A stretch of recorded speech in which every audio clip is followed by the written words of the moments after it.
আমি অমিত আছি তোমাদের সঙ্গে, আর তোমরা শুনছো ভৌতিক কথা। কিছু অনুভূতি এমন যা তোমাদেরও হতে পারে। ঘটনা স্ক্রিপ্টিংয়ে রয়েছে নেহা।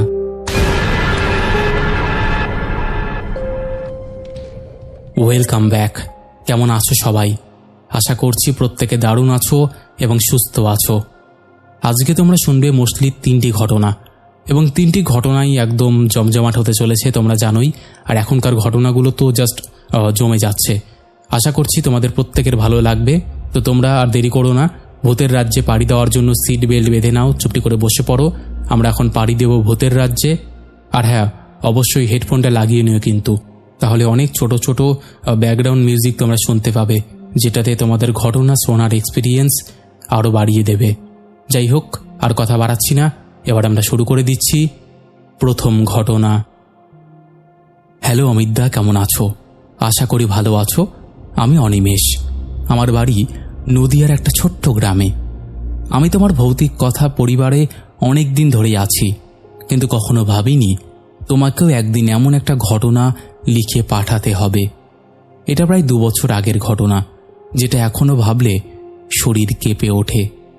আমি সেদিন একেবারের জন্য বুঝিনি আমি কি দেখতে যাচ্ছি, বা আমি সেই রাতটা বেঁচে ফিরব কিনা। আমাদের গ্রামটা একদম শান্ত। চারপাশে ধান ক্ষেত, একটা ছোট্ট নদী বয়ে গেছে পাশে, আর তার ওপারেই পুরনো শ্মশান। ছোটবেলায় আমরা ওই দিকটায় যেতাম না।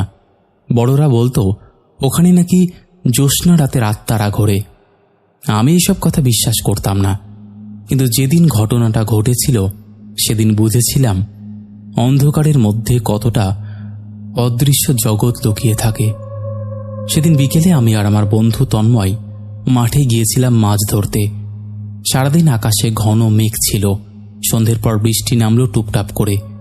বাতাসে কেমন একটা স্যাঁতস্যাঁতে গন্ধ ছড়িয়ে পড়েছিল। তন্ময় বলল, চল না একটু শ্মশানের দিকটায় যাই, শুনেছি সেখানে নাকি একটা পুরনো পুকুর আছে, সেখানে বড় বড় মাছ থাকে। আমি প্রথমে মানা করেছিলাম, কিন্তু ও জোরাজুরি করল। শেষে গেলাম। হাতে টর্চ ছিল, কিন্তু আলোটা ছিল খুব দুর্বল। শ্মশানের দিকে যেতে যেতে দেখি আশেপাশের শব্দগুলো একে একে মিলিয়ে যাচ্ছে। কুকুরগুলো হঠাৎ চুপ করে গেল, বাতাস থেমে গেল, এমনকি পাতার মড়মড় শব্দটাও বন্ধ হয়ে গেল। মনে হচ্ছিল পুরো পৃথিবীটা আমাদের নিঃশ্বাসের শব্দে থেমে আছে। আমরা পুকুরটার কাছে পৌঁছে দেখি জল কালো হয়ে আছে। টর্চের আলো পড়েও ভেতরটা দেখা যাচ্ছে না। হঠাৎ তন্ময় বলল, দেখ অনিমেষ, ওটা কি? আমি তাকিয়ে দেখি পুকুরের মাঝখানে যেন একটা মানুষের মতন কিছু দাঁড়িয়ে আছে, জল কোমর পর্যন্ত, কিন্তু মুখটা স্পষ্ট দেখা যাচ্ছে না। ও হালকা হালকা হাত নাড়ছে, যেন আমাদের দিকে ডাকছে। আমি বললাম, চল চল ফিরে যাই, এসব ঠিক না। তন্ময় বলল, আরে দাঁড়ান না দেখি, হয়তো কেউ পড়ে গেছে। ও টর্চ নিয়ে এগোতেই দেখি আলোটা নিজের থেকেই নিভে গেল। আমি ঘাবড়ে গেলাম। হঠাৎ চারপাশে একরাশ ঠান্ডা হাওয়া বইল। মনে হচ্ছিল কে যেন কানের কাছে ফিস ফিস করে বলছে, এইদিকে শোনো। আমি তন্ময়ের হাত টানতে গেলাম, কিন্তু তখন পুকুরের ধারে দাঁড়িয়ে কেমন অসাড় হয়ে গেছে। হঠাৎ দেখি পুকুরের দিক থেকে একটা হাত উঠে এলো, একেবারে কালো, জল থরথর করছে তার গায়ে, আর তার হাত তন্ময়ের পা ধরে টানতে লাগলো। আমি চিৎকার করে উঠলাম, তন্ময়, তন্ময়! তারপর ঝাঁপিয়ে পড়ে ওকে টানতে লাগলাম, কিন্তু যত টানি তত ওর শরীরটা জলের দিকে যাচ্ছিল। একসময় মনে হলো ও যেন কিছু একটা বলছে নিচু গলায়, দেখছে, ও দেখছে। আমি হঠাৎ দেখি আমার টর্চটা একা একা জ্বলে উঠল। আলোটা পড়ল পুকুরের মাঝখানে। সেখানে একজন মহিলা দাঁড়িয়ে আছে, একেবারে ভেজা চুল, গায়ে নোংরা শাড়ি, চোখ দুটো একেবারে সাদা। আমি দেখেই জমে গেলাম। ও ধীরে ধীরে আমার দিকে হাঁটতে লাগলো, কিন্তু ওর পা পুকুরের জলের উপর দিয়ে হাঁটছে। কোনো ঢেউ নেই, কোনো শব্দ নেই। আমি হঠাৎ একটা ঝাঁকুনি দিয়ে তন্ময়কে টানতে টানতে ফেলে দিলাম ঘাসের ওপর, আর নিজের চোখ বন্ধ করে চিৎকার করলাম, পরের মুহূর্তে একটা বজ্রপাত হলো। আলোটা চোখ ধাঁধিয়ে দিল। আমি চোখ খুলে দেখি তন্ময় নেই। পুকুর ফাঁকা আর চারপাশে নীরবতা। আমি পাগলের মতো চিৎকার করতে করতে গ্রামে দৌড় দিলাম। বাড়ির লোকজন বেরিয়ে এলো, সবাই মিলে গেল পুকুরের দিকে, কিন্তু তন্ময়কে পাওয়া গেল না। সকাল পর্যন্ত খোঁজার পর পুকুরের এক পাশে ওর জুতোটা পাওয়া গেল, আর জলের ওপরে কিছুক্ষণ ধরে ভেসেছিল একটা নোংরা শাড়ির টুকরো।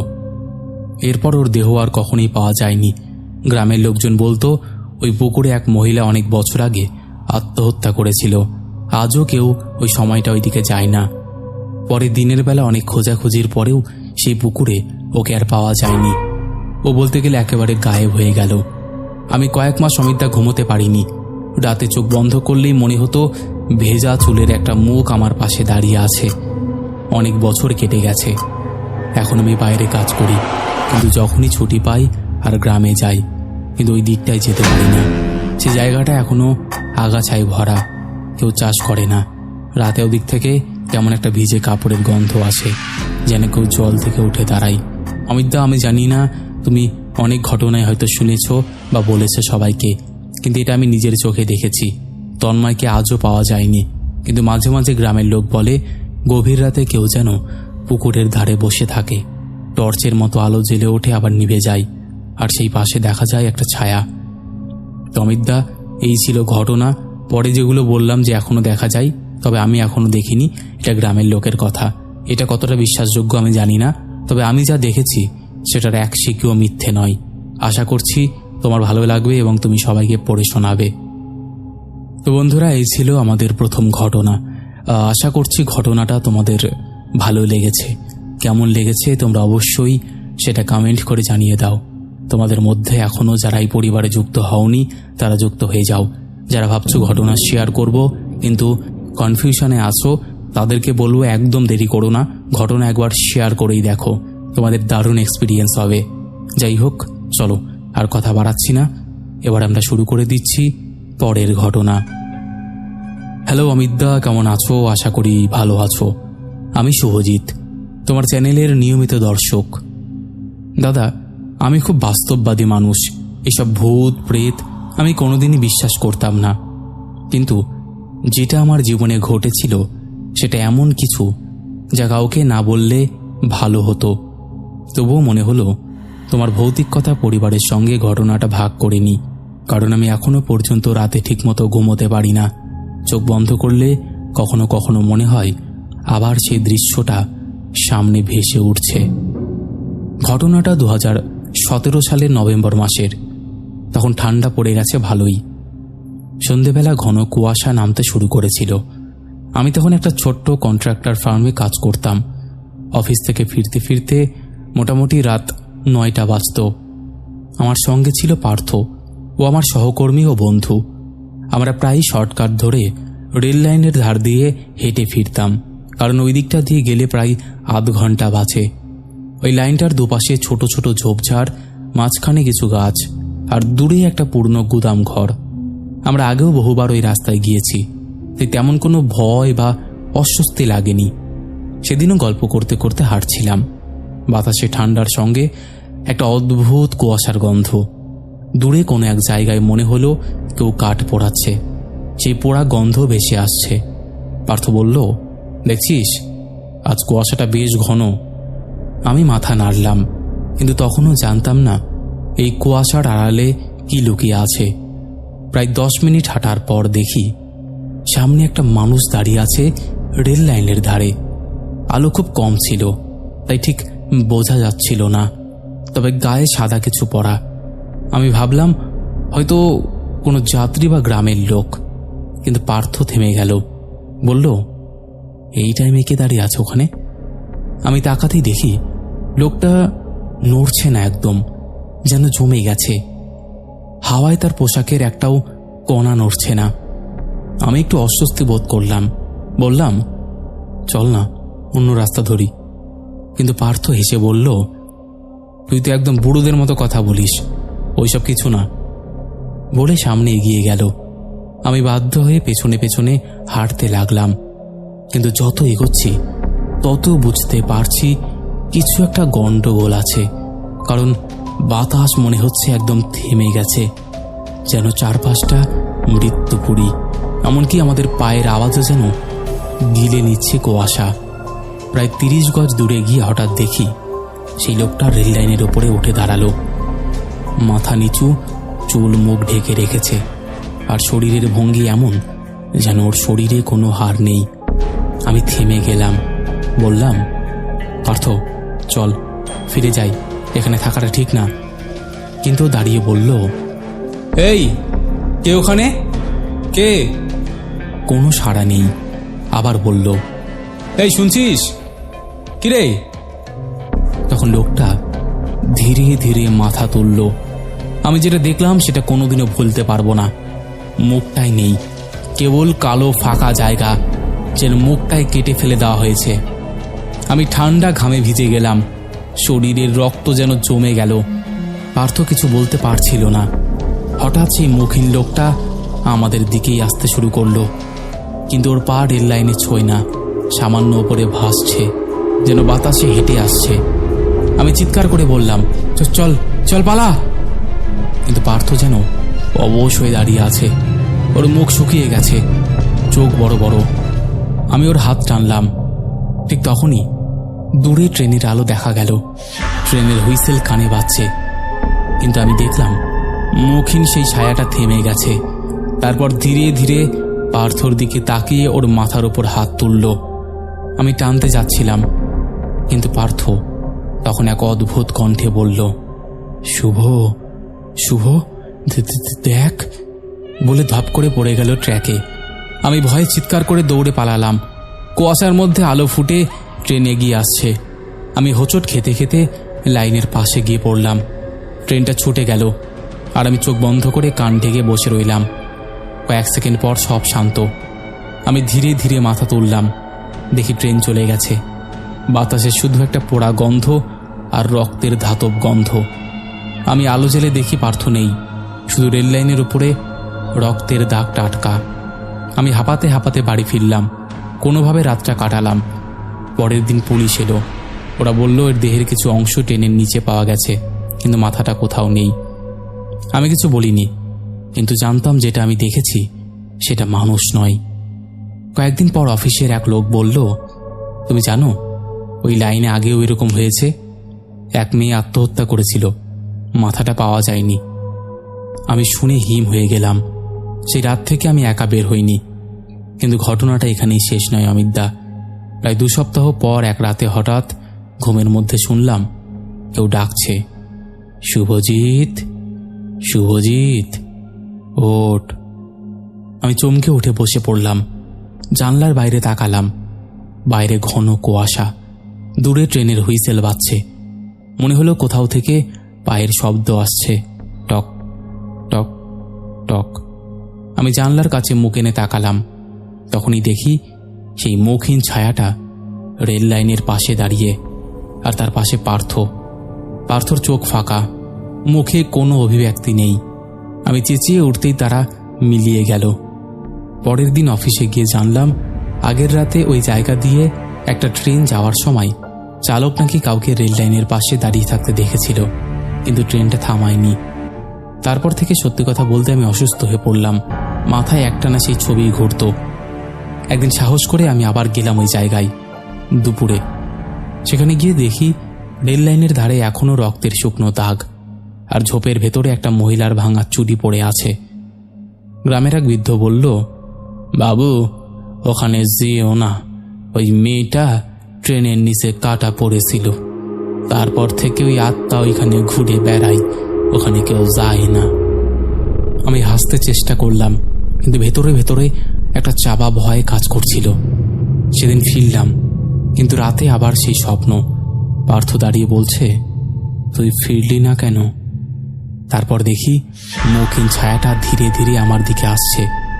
আমি ঘেমে জেগে উঠি। দেখি জানলা খোলা, বাইরে যেন কারো ছায়া নড়ছে। সেই থেকে প্রতি রাতে একই জিনিস, ট্রেনের হুইসেল, কুয়াশার মধ্যে ফিসফিসানি, কেউ আমার নাম ধরে ডাকে, শুভজিৎ দাঁড়া।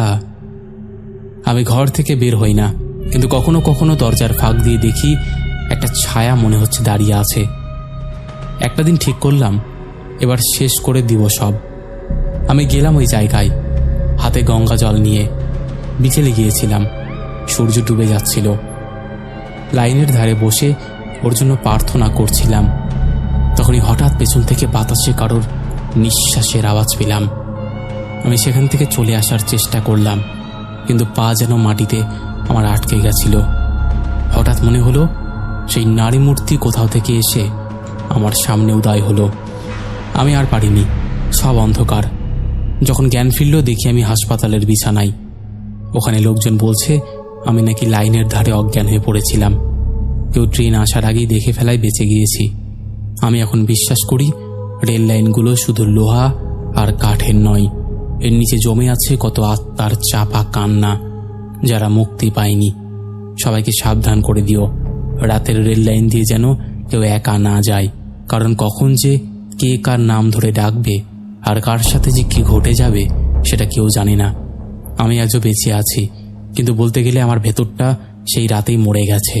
আমি জানি না কতদিন পর্যন্ত টিকব বা কতদিন পর্যন্ত এই কথাটা আমার ভেতরে থাকবে, কিন্তু সেদিনের সেই ঘটনাটা আমাকে একদম ভেতর থেকে নাড়িয়ে দিয়েছিল। দাদা, এই ঘটনাটা যদি তোমার ভালো লাগে আর তুমি যদি চাও যে পড়ে শোনাবে, আমাকে অবশ্যই একটু মেসেজ করে দিও যাতে আমি ঘটনাটা শুনতে পারি। তো বন্ধুরা, এই ছিল আমাদের আজকের দ্বিতীয় ঘটনা। আশা করছি এই ঘটনাটা তোমাদের ভালো লেগেছে। আর রেল লাইনের ঘটনা যে কতটা ডেঞ্জারাস হয় সেটা তো আমরা জানি, কারণ রেল লাইনের ঘটনা আমাদের এই পরিবারে প্রচুর আছে। আর আমাদের এই পরিবারের সবথেকে বেশি যে ভিউজগুলো আছে সেগুলো এই রেল লাইনের ঘটনাতেই আছে। আশা করছি তোমাদের ভালো লাগবে। আর তোমরা সত্যি সাবধানে এইসব রেল লাইন দিয়ে চলাফেরা করো রাতের বেলায়। অনেকে হয়তো বলবে যেগুলো বিশ্বাস হয় না, তবে আমি বলবো যে বিশ্বাস করা বা না করা সেটা একান্তই ব্যক্তিগত ব্যাপার। ভৌতিক কথা কোনো রকম অন্ধবিশ্বাস, কোনো রকম কুসংস্কার বা কোনো রকম নেগেটিভিটিকে প্রশ্রয় দেয় না।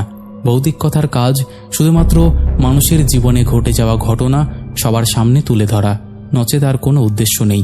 তাই যারা বিশ্বাস করছো না বা যাদের বিশ্বাস হয় না, তারা এগুলোকে শুধুমাত্র এন্টারটেইন হওয়ার জন্যই নিয়ে নাও। চলো এবার আমরা শুরু করে দিই পরের ঘটনা। হ্যালো অমিতদা, কেমন আছো? আশা করি ভালোই আছো। আমি মৃন্ময়, নদিয়ারই বাসিন্দা। 3 বছর আগে যে কালীগাছের ঘটনার কথা তোমাকে লিখেছিলাম, সেই ঘটনাটা তো তুমি শুনিয়েছিলে। এখন আমি লিখছি সেই ঘটনার পর যা ঘটেছিল, যা আমি কাউকে কখনো বলতে পারিনি, কারণ বললে হয়তো সবাই পাগল ভাবত। কিন্তু আমি জানি আমি যেটা দেখেছি সেটা বাস্তব, একদম হাড় হিম করা বাস্তব। কালীগাছের সেই রাতের পর আমি কোনোদিনও আগের মতো মানুষ থাকিনি অমিতদা। তখন থেকে আমার জীবনে এক অদ্ভুত অভিশাপ লেগে গেছে, যা আমি চাইলেও মুছতে পারছি না। সেই ঘটনার পর আমি অসুস্থ হয়ে পড়েছিলাম, শরীর দুর্বল, মাথায় হালকা জ্বর, রাতে ঘুম হতো না। চোখ বন্ধ করলেই গাছের সেই লালচে দাগ, সেই ফিসফিসানি কানে বাজত। আমি ডাক্তার দেখিয়েছিলাম, কিন্তু ডাক্তার বলেছিল নাইট টেরর, মানে নাকি মানসিক ভয়। কিন্তু আমি জানতাম এটা মানসিক কিছু না, কারণ আমি রাতে চোখ খুলে দেখতাম জানলার বাইরে গাছের ছায়া দুলছে, অথচ আমাদের বাড়ি থেকে গাছটা অন্তত 1 কিলোমিটার দূরে। একদিন ভোরবেলা মা বলল, আমি ঘুমের মধ্যে দাঁড়িয়ে জানলার দিকে তাকিয়ে কাঁদছিলাম আর কিছু একটা বলছিলাম, ফিরে যায় না, ফিরে যাই। মা ভয়ে কান্নায় ভেঙে পড়েছিল। পরদিন গ্রামে একটা পুরনো ওঝা এলো, নাম হরিপদ। সবাই বলে সে নাকি এই গ্রাম ছেড়ে পালিয়ে যাওয়া এক তান্ত্রিকের শিষ্য। সে এসে আমার কপালে গঙ্গা জল ছিটিয়ে বলল, এই ছেলে ওই গাছটার ছায়ায় পা দিয়েছে, গাছটা ওকে চেনে, এখন ওকে ফেরত ডাকছে। ওঝার কথা শুনে গায়ে কাঁটা দিয়ে উঠল, কিন্তু বাবা মা বিশ্বাস করল না। তারা ভাবল আমি ভয়ে এসব শুনে মানসিকভাবে দুর্বল, তাই আমাকে 3 দিনের জন্য মুর্শিদাবাদে মামার বাড়ি পাঠিয়ে দিল। ভাবল পরিবেশ পাল্টালে ভালো হয়ে যাবে, কিন্তু সেই সিদ্ধান্তটাই হয়তো আমার জীবনের সবচেয়ে বড় ভুল ছিল। মামার বাড়ি একেবারে মাঠ ঘেঁষা, পেছনে একটা বাঁশঝাড় আর ছোট পুকুর। প্রথম দিন কিছুই হয়নি, দ্বিতীয় দিনও মোটামুটি ঠিকঠাক, কিন্তু তৃতীয় দিন রাতে যখন ঘরে একা শুয়েছিলাম, তখন হঠাৎ মনে হলো কেউ যেন আমার পাশে বসে আছে। চোখ খুলে দেখি কেউ নেই, কিন্তু হালকা একটা গন্ধ, যেন সেই একই ভিজে মাটির গন্ধ, সেই গাছটার গন্ধ। হঠাৎ জানলার বাইরে পাতার আওয়াজ, যেন বাতাস বইছে, কিন্তু গাছ নেই। শুধু শব্দ, আর শব্দের মধ্যে কেউ ফিসফিস করছে, তুমি কেন ফিরলে না মিন্ময়? আমি হঠাৎ চিৎকার করে উঠতেই মামা ঘরে ঢুকে এলেন। বাতি জ্বালিয়ে বললেন, কি হয়েছে? আমি কিছু বলতে পারলাম না, শুধুই বললাম, জানলার বাইরে কেউ আছে। মামা জানলায় গিয়ে দেখলেন কেউ নেই, শুধু পুকুরের জলে ঢেউ।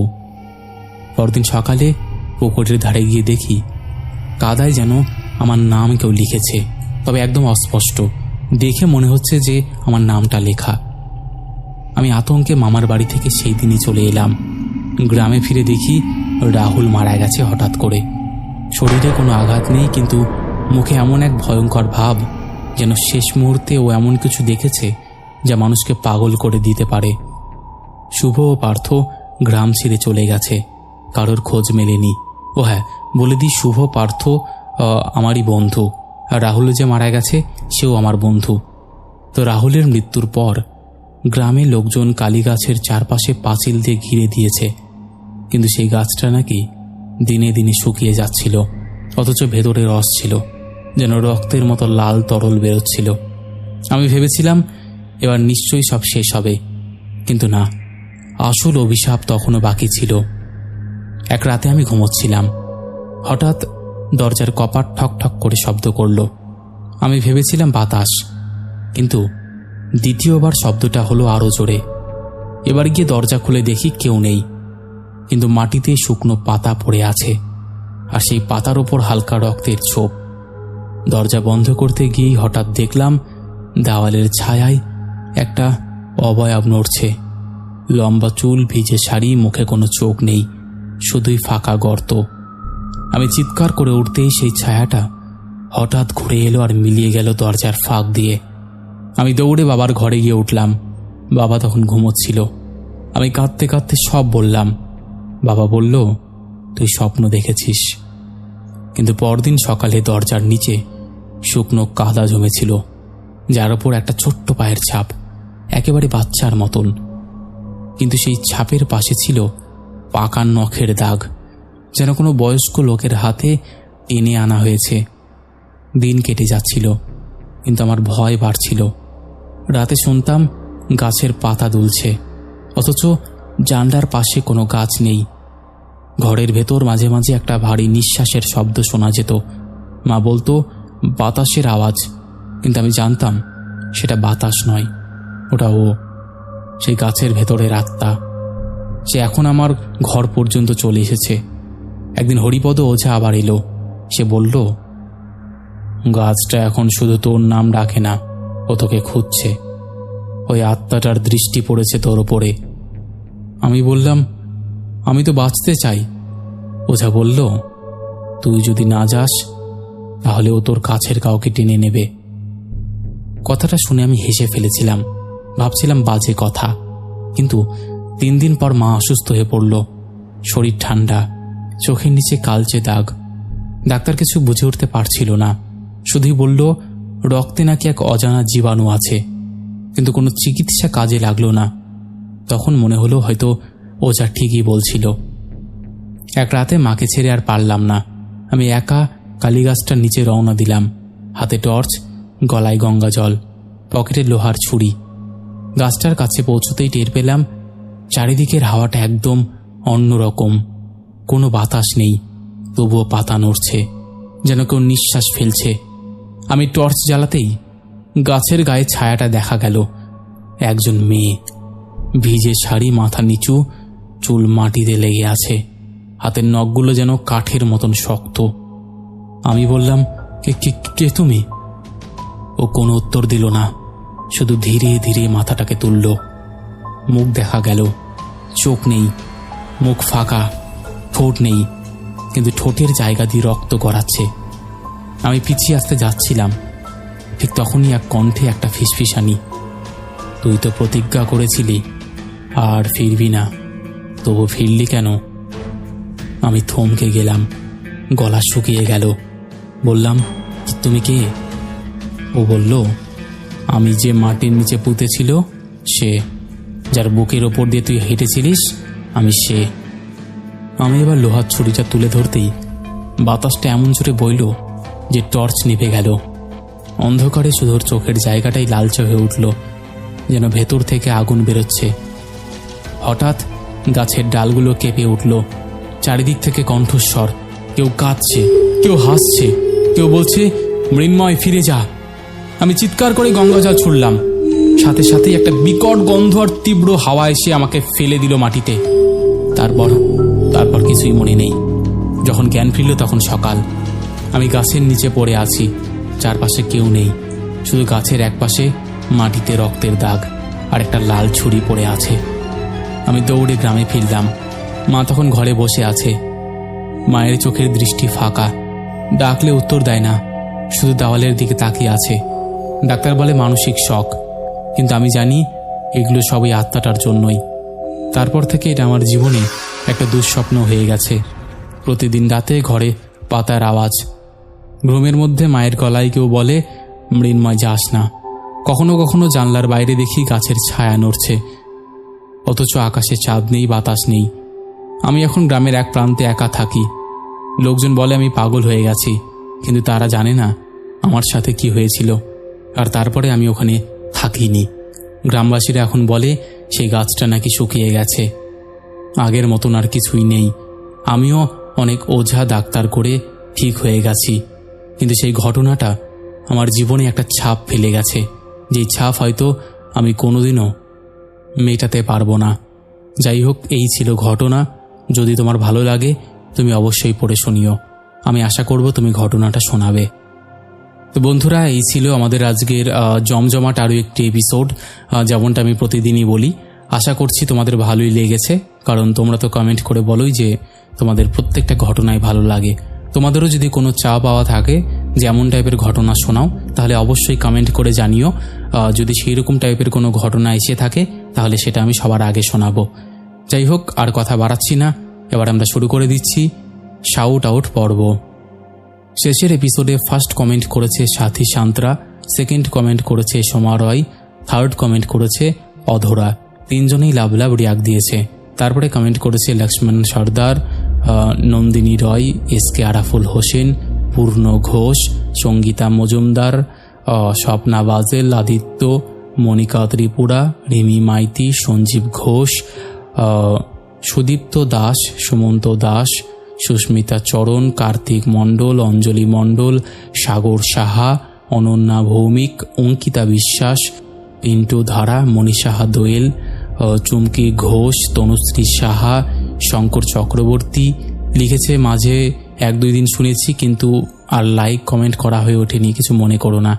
ঠিক আছে, কোনো প্রবলেম। তারপরে কমেন্ট করেছে বাসুদেব দাস, লিখেছে হ্যালো অমিত, আমি হাওড়া থেকে রাহুল দাস বলছি, আমার নামটা একবার হ্যালো করে বলবেন প্লিজ। হ্যালো রাহুল।